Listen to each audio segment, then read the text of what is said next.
Hey, what's up, everybody? This is Gary with the Get Some podcast. And my guest this week is...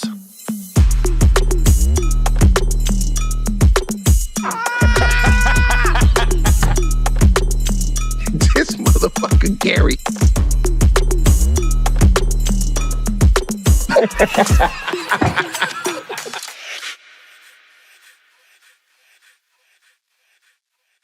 What up? What's going on, everybody? This is Gary Owen with the Get Some podcast. Start off with my schedule. Let me see. Friday and Saturday, February 14th and 15th, I am in Biloxi, Mississippi at the IP Casino. And then February 16th, I am in Charlotte, North Carolina at the Ovens Auditorium. And then I'm going to take a week off. A well-deserved rest. And then I'm going to come back and do 2 weeks at the Baltimore Comedy Factory. So that'll be the very end of February and the first week of March. So if you want to see me, just to recap, Biloxi, Mississippi, this Friday, Saturday. Charlotte, North Carolina, this Sunday. And then Baltimore Comedy Factory, Baltimore, Maryland, for 2 weeks. So that's my upcoming schedule. I figured I'd start with yawn, since I've been yawning the last couple episodes all the time. Last week, hometown love, went to Cincinnati. The show was off the chain. And then I went to 2 cities in New Jersey. And surprisingly, New Jersey showed up and showed out. And we had a great time. And I'm going to get to that in a second about this conversation I had with this young lady in Red Bank, New Jersey. But big news is I was wrong again in these NFL playoffs. I don't think I've had a worse run of playoff predictions in mine. When the playoffs started, the 2 teams I did not want to go to the Super Bowl was Philly and Kansas City. And they both went. And then I wanted Kansas City to win. I picked them and they lost. So I think I'm just so jealous of Gillie. Gillie the King. I mean, he's doing everything I want to do if the Bengals win the Super Bowl. I mean, the team has embraced him. The city has embraced him. He's just become their mascot, so to speak. And it's awesome for him, but it sucks watching it. And I think certain teams you correlate with fans and then celebrities. Like, Gillie is no longer a celeb. He's like the Philadelphia Eagles guy. Bradley Cooper's the Philadelphia Eagles celeb. Kevin Hart is the Philadelphia Eagles celeb. But he's their guy. Like, with Kansas City, I think, well, now it's Taylor Swift, you correlate. But before her, you got Paul Rudd, David Koechner, Rob Riggle. They're all kind of like the same cliquey comedy movie guys, you know? You thought of them with Kansas City. Tech Nine for the black people. Like Jacksonville, I think Duval. If Jacksonville ever went to the Super Bowl, Duval would be doing what Gillie's doing. He would become their guy because he's loyal to the soil, like Gillie. Trying to think. When you think of Pittsburgh's got so many, though, but Snoop comes to mind right off the bat. Dallas got too many, but Jamie Foxx pops out right off the bat. Washington, they don't. Is anybody like die? I mean, you got Michael Ealy and Earthquake, but I'm trying to think, is anybody like, that's my team? I don't know. I think,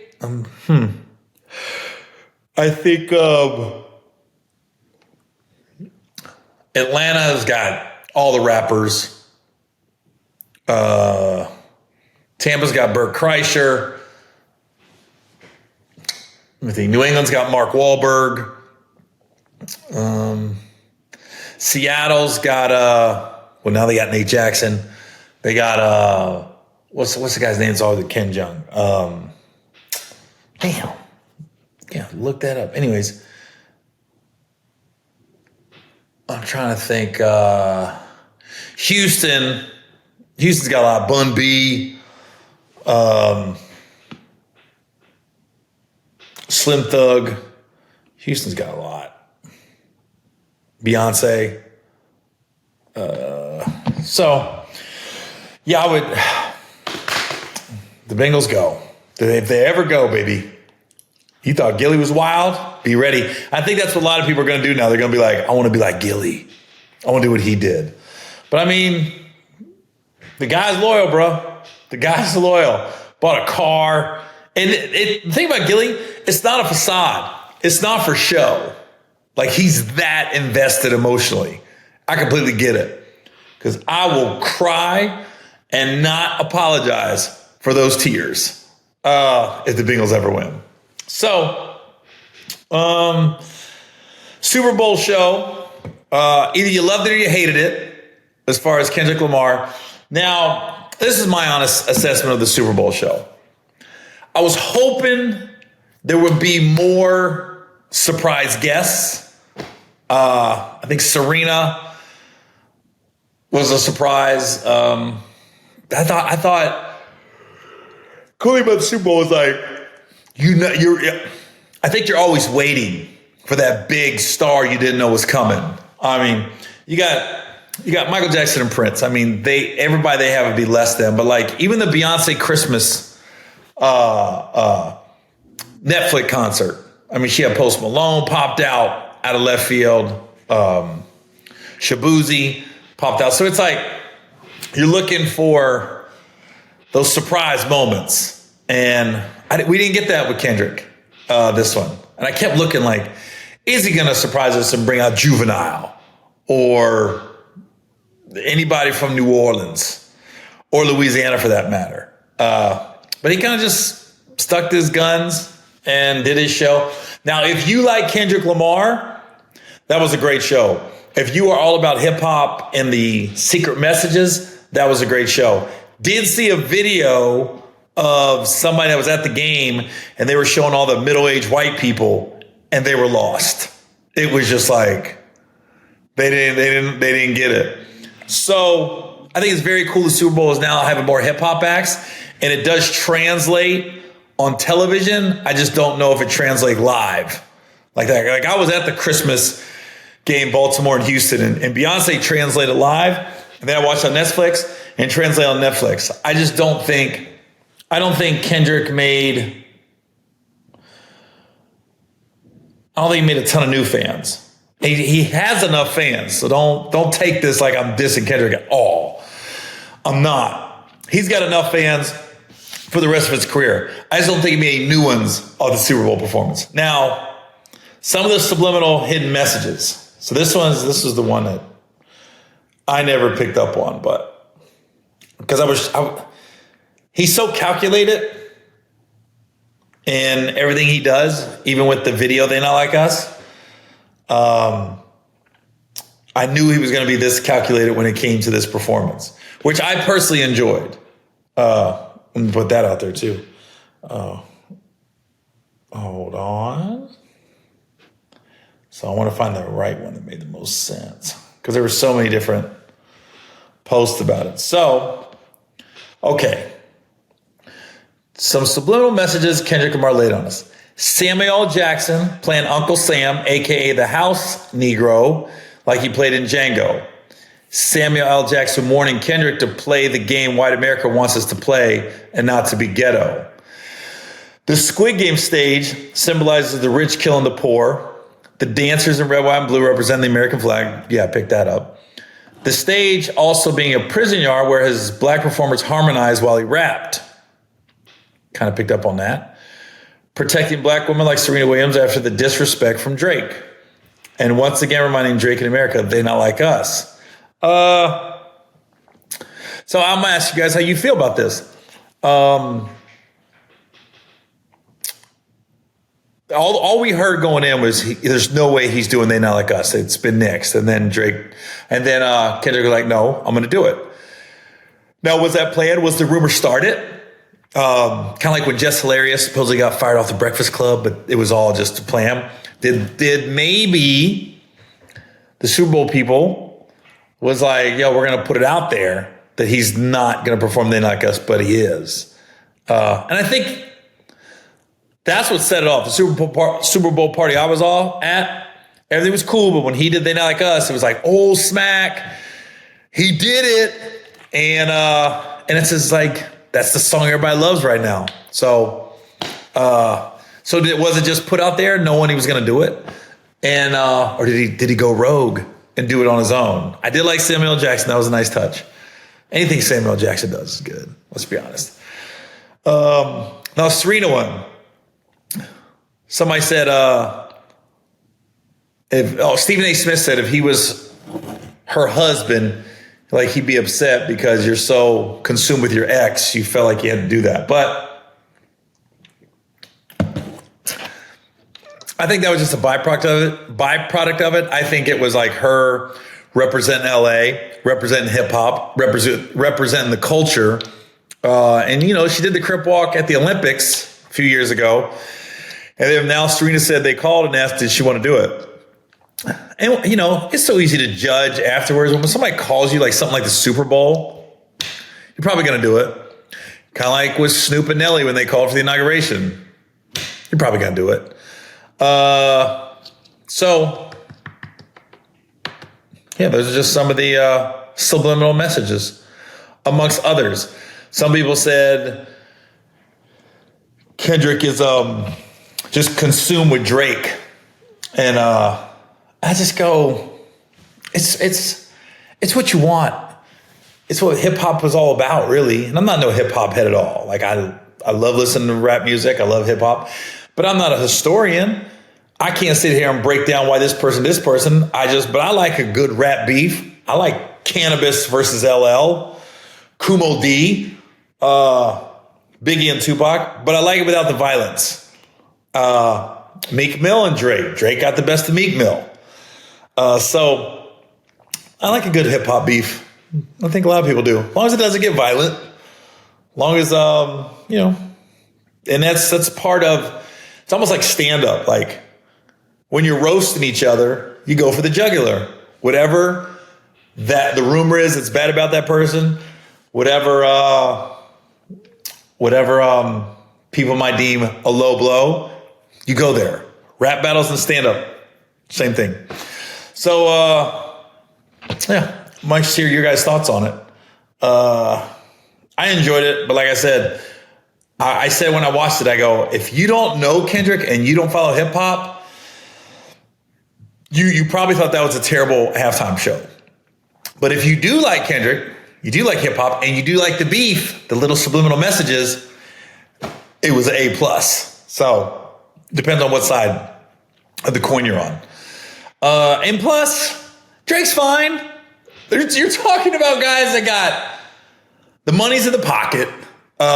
It's not even about money anymore. Because I think Kendrick has shown he's not a crazy spender.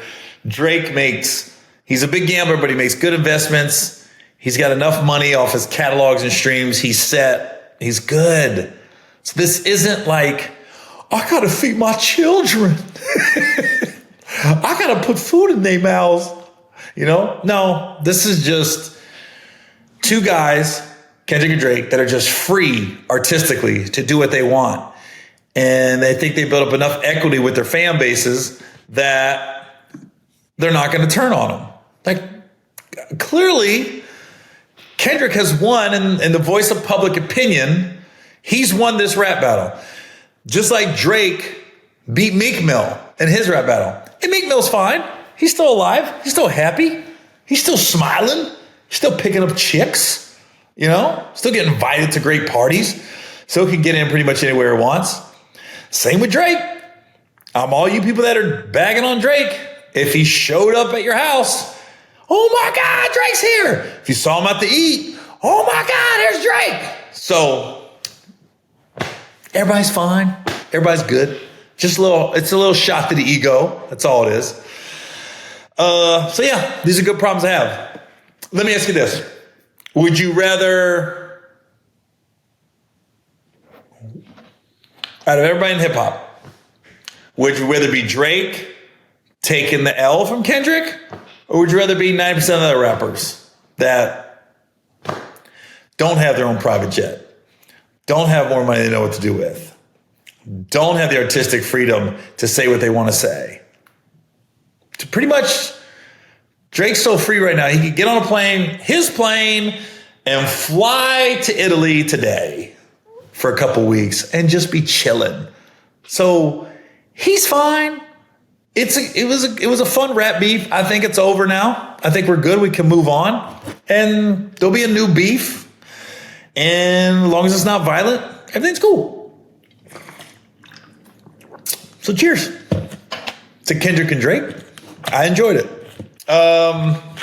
So I had I made a post last week that went mini viral of a couple that passed out in the middle of my show, and we'll post it here on my podcast. She's gone. She's gone. She's dead. She died. Mouth open.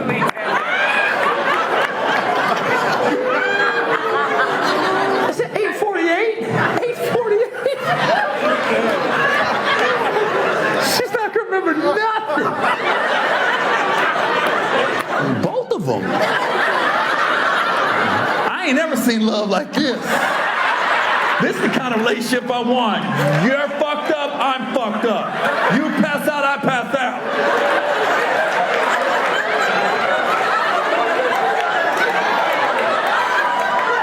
I want a relationship like that. We all laughing at him. That's love on another level. Because he was awake. He was fine. He wasn't drinking. He was trying to calm her down. And then she went to sleep and he went to sleep. No. This is the greatest homeless couple I've ever seen. You're going to see them on 15 in about an hour. Underneath an underpass. The entire staff's up here. What you gonna do? Like, what do I have in meeting in mind? Do we wake them up? We wait till the show's over? Do we call an ambulance? We got the smelling salts. Let's wait till the show's over. They're good right now. She dead. Okay, no, they're up. So the backstory with that couple that passed out at my show. I was in Ontario a few weeks ago, and this lady, she was just an Uber fan. Like, it's weird, you can get a heckler. Okay, so I had a heckler last week in Cincinnati. We had to kick them out. They were heckling and disrupting the show, and you gotta realize, people pay their hard-earned money to see a performer perform. They don't pay to hear you talk. Sometimes heckling can help make the show with a seasoned comedian.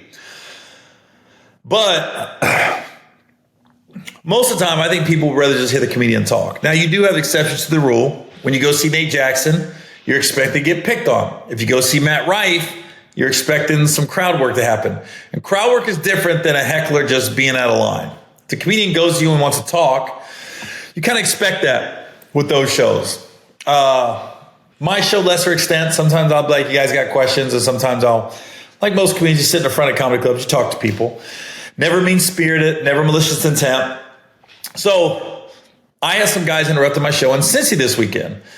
And I could feel it because some of my jokes, I have long pauses. And when you're having these pauses and you hear this chatter, it kind of messes up the timing a little bit.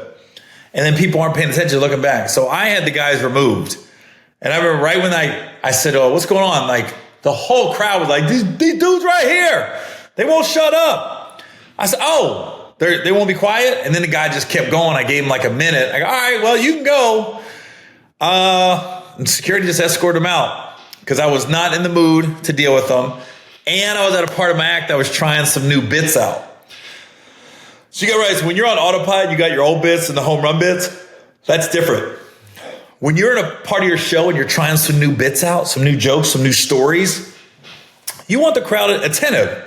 So I was at a point in my show where I was like 20 minutes in, I was working on some new stories that I want to tell. And these guys are interrupting that and messing up the timing of it. So I had them kicked out. That was different. They were just drunk hecklers. And the guy warned me, I better not come to Indy. I don't know if that meant Indiana or Indianapolis, but the guy warned me. So we'll see next time I go to Indiana if he shows up. He probably didn't remember. He probably was just drunk. But even to those guys I kicked out, listen, you can be mad at me. You can blame me, but it was your fault. It happens. We've all been drunk. We've all done stuff we wish we wouldn't have did when we were drunk. Said some stuff we wish we wouldn't have did. But you were wrong. So if you watch this podcast, no hard feelings. I hope you come see me again when you're not as drunk. And maybe we can have a laugh about it. Then you'd be like, dude, you kicked me out of Indy. Still, that's a great story. I know you paid your money to see me, but getting kicked out of a comedy show is a great story later on down the line. Let's be honest. So, this couple in Ontario a few weeks ago. This podcast is going to be brought to you by Yawns pretty soon. I don't know why when I get on here, I just start yawning. Maybe it's the backdrop. I'm gonna have to get a backdrop, but I do hear you guys talking about it. It's just a white backdrop. But I have a home office now, and I'm just trying to figure out what I want to put up behind me. So I got a couple ideas I'm gonna put up. But yeah, I got a couple ideas. I'm gonna have some pictures up here in the next couple weeks. So yeah, this couple in Ontario. So the lady wasn't like the guys in Cincinnati. She wasn't heckling, just being obnoxious. She was so freaking excited to be at the show. She was laughing so hard and just going, woo! And like so excited when I got into a bit. It was disrupting the show, but she wasn't not paying attention. She was paying attention. She was just liquored up. And then she crashed. And when she crashed hard. And then the dude, I think he was like consoling her boyfriend, her husband. Then he passed out. So now they're asleep together. And I'm going to show it on this podcast so you can see the whole bit. But the backstory of that was she was just drunk. But here's the funny part. Didn't kick him out. The security wanted to kick him out. I said, no. She woke up. And when she woke up, she was calm. She was cool. I think she was like, before she passed out, woo, yeah, Gary. And she woke up, it was like, oh, yeah.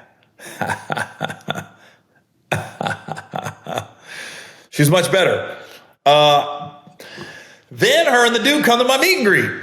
Got a picture with me, bought a t-shirt. So I was like, I'm glad I didn't kick him out, you know? So she was just a fan that had a little too much to drink. So that's part of the business. You got the obnoxious guys that was in Cincy that was just disrupting the show. And I don't know what they were saying, but when you have hundreds of people saying kick them out, hundreds of people saying they're bothering us, that's different than somebody just laughing loud, laughing at the setups, laughing before he gets the punchline, just excited to be at the show. There's a difference there. It was like 20-some years ago, I was in Oakland at what was that place called? Oh my God. It's where the Bay Area Black Comedy Competition used to be. Anyways, I was in Oakland and I had a show and Damon Williams was on the show. And I'm on stage and some lady yelled something out. And you know, with comedians, our guard is always up. So I just snapped on her, went all the way in. And then afterwards, Damon Williams goes, yo, Gary, that lady says she loved you. I said, huh? She said, the lady you snapped on and like, bitch, motherfucker. She literally was like, I love you, Gary. I didn't hear what she said. I thought she was heckling me. So I just snapped on her. And I remember Damon Williams was like, yo, sometimes take a minute. Don't assume it's just they're against you or they're being obnoxious. I was like, oh my God. So I'm a little more tolerant, lenient, and I really try to figure out why you're heckling or why are you being obnoxious before I let you go, before you get kicked out or before I snap on you. So, and like I said, it doesn't happen a lot. It happens more. I think hecklers and stuff happens more often than not early in comics careers, because now you're dealing with shows where people didn't pay any money to go see you, or they paid $5, or it was a 2-for-1 with the comedy club or a bar or whatever. When you become pretty established and people are paying their money to see you, they want to hear you tell your jokes. They want to hear your point of view on things. So that's why hecklers are less prevalent the longer and more established you get in this game. I guarantee you nobody's going to a Tom Segura show and heckling, or a Nate Bargatze or Russell Peters. I don't think they're getting hecklers. Joe Coy, they're not getting hecklers. They might get people that love them, they yell stuff out. You might get drunk people, but I don't think you just get the obnoxious hecklers trying to get on stage above them. But it does happen. Like I had the Trump guy back in San Francisco a couple months ago, So it does happen, just doesn't happen a lot. So I know when comedians post that stuff, you think that's norm. It's really not. Most of the 90% of the time, it never happens, but it does happen every now and then. So when I was in Red Bank this weekend, I had a girl come up and she had a Nick Scully on, and she comes up to the meet and greet to get a picture with me. And I said, "Oh, the Knicks, you a Knicks fan?" And she goes, "My brother." She said, "My brother passed away. He was 24 years old. And this is the first time she had been out to a comedy show since he passed away." And I was like, "Oh my God, I'm sorry." And I guess I don't want to speak out of turn. I don't want to speak for her. I thought she had said she was familiar with me because of him. Again, I could be wrong, but that's what I think she said. She became familiar with me through her brother. And so I apologized to her, and I told her, my brother passed, and we had a little moment there. But then I started talking about the Knicks, and I said, "Yo, Deuce McBride?" And I go, "My son and him went to high school together." And then I told him how Jackson Hayes and Deuce McBride went to high school in Cincinnati, and then we started talking just basketball. And she goes, "My God," she goes, "my brother would have loved this conversation." She goes, "He loved talking sports and like little known facts about sports." And when you can get somebody and they want to talk about their team and you can give little nuggets about their team, I go, I could do that all day with the Bengals. I could do Bengals talk all day with people. I just love them. And she said that was her and her brother. And her brother loved it. And it was so odd because I really have been thinking about my brother a lot lately. And I don't know why. I mean, a lot. Like there was a moment this weekend where I just sat in my room and I got a little teary-eyed just reminiscing about him.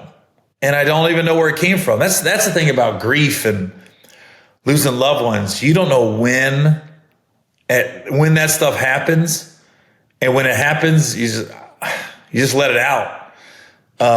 It happens to me mostly hotel rooms by myself and car rides when a song comes on, or long car rides. That's what usually happens with me. And for some reason, and maybe it's because I was in Cincinnati, I was back home, but I'm sure it stemmed from I had a couple high school friends come to my show, and I had dinner with my buddy Mike before on Wednesday before my show Thursday, and I was going to go to my hometown of Oxford, Ohio, and go stop by the cemetery my brother's buried, but I didn't make it. The weather was bad, and I had press that morning, and it would have been like 45 minutes there and 45 minutes back. That's an hour and a half on the road on the day of a show. That's a lot. Especially when you're flying out the next morning. So I didn't make it up to the cemetery, and maybe that's where it came from, because I went to bed thinking I might go pay him a visit. Excuse me. And I didn't. But yeah, I just been thinking a lot of them lately. I don't really know where it came from. Yeah. Well, I know it'll be 10 years since he passed, May 20th. I don't know. I don't know how that's possible. I don't know how 10 years went that fast. And God, he'd be in his mid-40s if he was still alive. You just wonder how his life would have turned out if he wouldn't have turned to heroin and drugs like that. I always say, like, I don't always say, but some people always said, like, the thing nobody talks about on this planet is, like, some people were meant to have money and some people weren't. That's why you see a lot of lottery winners going broke, because they're just not equipped to know how to handle money and to use it wisely. We all think, for so many people think that $1 million is you're set for life, and that's not the case. Trust me, as a guy that has made $1 million, you're not set for life. But I really think my brother, like, a successful life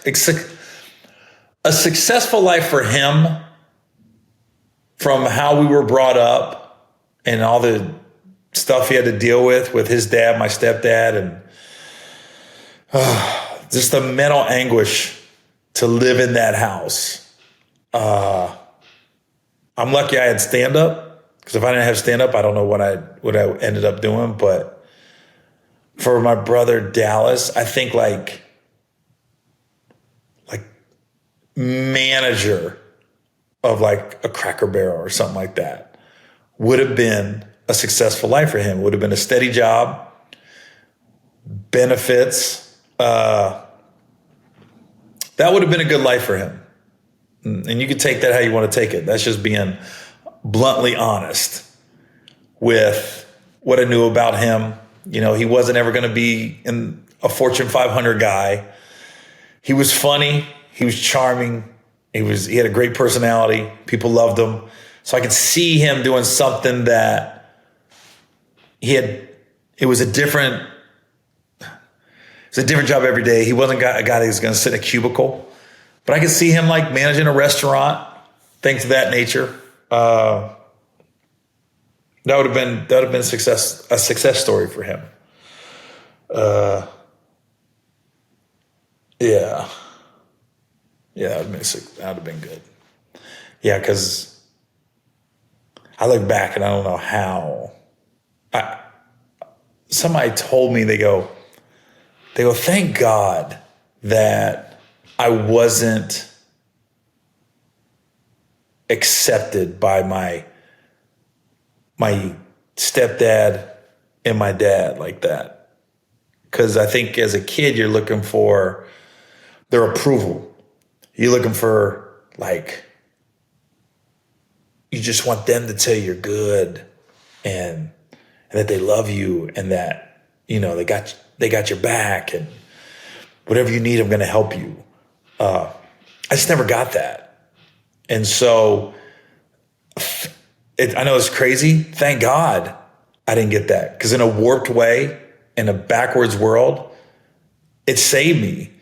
Because if my stepdad would have accepted me, and I would have been like, I want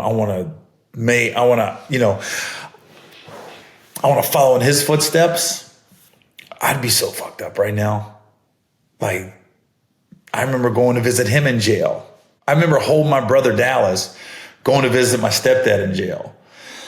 And who knows what it was for? DUI, bar fight. I don't know. I can't remember. I've heard so many different stories. But I remember going to visit my stepdad in jail in Cincinnati. And it was just like you think of in the movies. It was the phone, the mirror. It was just, and keep in mind, this is like early 80s, mid 80s. So I just remember there was black guys and white guys. And then most of the white guys had like long hair, kind of feathered back like that. Like they were stuck in like the 70s, like the music, the Eagles, the music group with the hair feathered back, like John Travolta and that movie, The Warriors. It was all about that. Hey, this podcast is brought to you by Blue Chew. Now, you want to have better sex? Who doesn't? I know I do. Well, you can have that with Blue Chew. Now, Blue Chew is the original brand offering chewable tablets. These erection-enhancing tablets help men achieve stronger, harder, and long-lasting erections for sexual activities. I'm going to say that one more time for the people in the back. These erection-enhancing tablets help men achieve stronger, harder, and longer-lasting erections for sexual activities. Does it work? Yeah, it works. You'll be mistaken for a soldier with that full salute. You could be missing out on the best sex of your life, and we don't want that. We want you to have great sex. So, this is what we want to do. We want to make your life easier by getting harder. And I want you to discover your options at BlueChew.com. And we got a special deal for our listeners. Try your first month of Blue Chew free. Visit BlueChew.com for more details and important safety information. And we thank Blue Chew for sponsoring the podcast. Yeah. Hard. Yeah, I remember going to visit him in prison or jail. I don't think it was prison. I think it was jail. And then I remember my stepdad was, I remember when he went to jail, he pulled me aside and said he's going to be gone for a little while. He said, I'm leaving. I'm going to be gone for a little while. So I'm like the man of the house. I got to take care of my brother and sister. And I go, all right. And I'm like 8, 9. Was Ashley even born then? I think my mom was pregnant. Was she pregnant with Ashley when he went to jail? I don't know. I know Dallas was here, but I don't know if my sister Ashley was here. But I remember him saying, I got to take care of things. I was, all right. I'm 8, 7 or 8. All right. And then I remember he went from jail to the hospital. And so it must have been a drug-related offense. And he must have went from jail to some kind of rehab. But what I remember about the hospital was going to visit him. And then they had like a rec room. And it was mostly black guys working at the hospital. And I remember they all had Jerry curls. That's when all the brothers had Jerry curls. And they were shooting pool, and there was a Pepsi machine. And they went, and I was just sitting there watching them shoot pool. I was this little white kid in the corner watching all these brothers shoot pool. And then I remember they'd be like, yo, you want Pepsi, little man? I was like, yeah. I remember they bought me a Pepsi. And then every now and then they let me shoot. And I just remember they asked how I was doing. Like, they actually asked about my life. And that was I don't know, I think when you're a kid, certain things shape you into why you're like this. Like, a lot of people ask me, like, why do I hang out with black people so much? Why, is there a lot of stuff black and white? Well, I mean, growing up, the white role models in my life weren't the best. My dad and stepdad. So every black guy I met was cool. And it was the most random black guys. Like the freaking hospital rehab facility. Those black guys, the hospital workers, it was cool. Every time we go visit my stepdad, I'd wander off, sit in this little rec room. And to this day, I don't know if I was supposed to be in there or not. I don't know if I just went in there and that was like a back room. I know it had a pool table. I remember that. So, yeah, they were just cool. And I felt like I was getting away with something because I wasn't supposed to drink soda like that. But they just bought it for me. And I drank it. It was best freaking Pepsi. That's why I always chose Pepsi over Coke. Because my stepdad drank Coca-Cola. And I was like, I don't like Coke. I like Pepsi. Because the brothers bought me Pepsi. So that's why I wanted Pepsi. And it's just things you think about when you get older. Like, huh. I remember, things was bad with my stepdad for a while. Like, it was just bad. Whatever you think of abuse, that's what it was. I think I was very good at navigating through it. So you get hit a couple times, and then you start to figure out how to not get hit. And I was always good at that. And you just kind of shut down. You become a shell of yourself when you're at the house. But the mental never stopped. It was constant. The weird part is growing up, I don't ever remember him saying anything good about me. like anything. So that kind of weighs on you. But all the black guys was always cool. My first babysitter was a black dude named Sonny. I guess he worked for my mom. And I just remember the first time I went to go, he babysat with me. They was making something to eat, and I remember him and he had like all girls, and they was like, "What you want to eat, Gary?" I was like, "What we having?" And let's say they was like peas and meatloaf. I said, I don't really like peas, and I remember they was like, "Mama, he don't like peas." So they said, well, "What's he like?" I never had options. Whatever you put on the table, that's what you was gonna eat, and not that that's bad, but I was just like. I never had nobody asked what I liked. It was always like, you gonna eat this? And that's it. I was like, oh. And I remember they lived in an apartment complex, and we went to go swim one day, and Sonny's daughters couldn't swim, and I could. And I remember they was freaking out. They were like, dang, Daddy, look how good Gary can swim. Maybe that's why I like black women. Maybe that's why. Maybe when I was a baby, I was steady impressing Sonny's daughters because I was swimming my ass off. I was doing the butterfly, the backstroke. So I remember Sonny was cool. The rehab hospital workers was cool. I never had any bad memories. So I was like, I'd see the news and it didn't affect me. I think when white people aren't around black people and they're just going off the news, that could be why. White people are scared of black people. Could be a media thing. You think? You think the media has something to do with that? But when you have firsthand experience, I was always like, black people cool with me. But yeah, I know that went off a tangent about my brother, but I think that's where it came from. I think that's why I've been thinking about a lot lately. And then that girl shows up and told me her brother passed. After I had been thinking of my brother like the day before. And then, and I told the story, you can see it on my Instagram page, of how the Bengals was a way for me and my brother to bond. Because every time he would OD, I would go talk to him. And the one conversation or topic we could talk about that kind of brought him out of his shell was the Bengals. And then it was just two brothers talking sports. And the fact that this girl came to my show and was telling me her brother passed and he would have loved the conversation about the Knicks. I don't know. It's almost like the universe has a way, you know? It just has a way of like bringing stuff together a little bit. So it was a cool little interaction with that girl this weekend. So yeah, I'm still, it just hit me that May 20th, it's going to be 10 years since my brother passed away. That was a rough time. Because he was the one. He was the one that like gave me all the family gossip. Because I don't really talk to my mom or stepdad like that. So he'd always fill me in on how the family's doing, if somebody's sick, or just normal family stuff that nobody would care about except me. But yeah, it was kind of cool. Had a conversation with that girl, and yeah. So all right, y'all.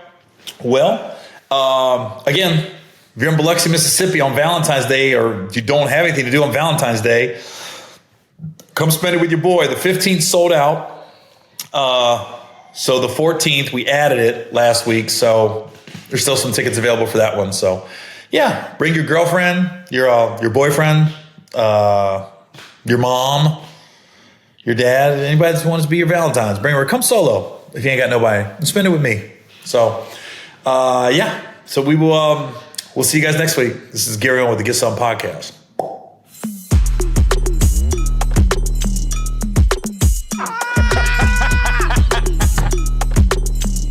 This motherfucker Gary.